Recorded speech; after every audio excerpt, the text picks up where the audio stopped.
আরে বান্টু তো ঘুমিয়ে আছে, বান্টুর মুখ খুলে দেখি আরে বান্টুর দাঁতে তো 1 ইঞ্চি ফাঁকা।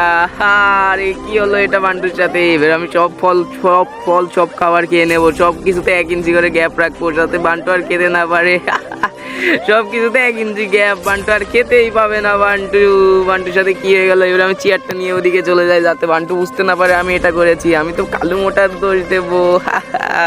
বুঝতেই পারবে না। আমি কলাটা খেয়ে নি, তার আগে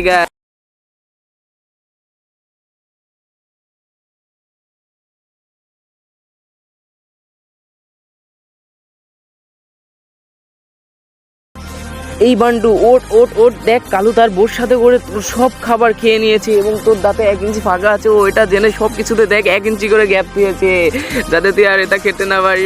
কি বলছিস? কি করেছে কালু এটা আমার সাথে? এই তুই কি বলছিস? এটা আমি খাওয়াতে যাবো কেন? এই যে তোর সাথে প্রমাণ আছে তুই খেয়ে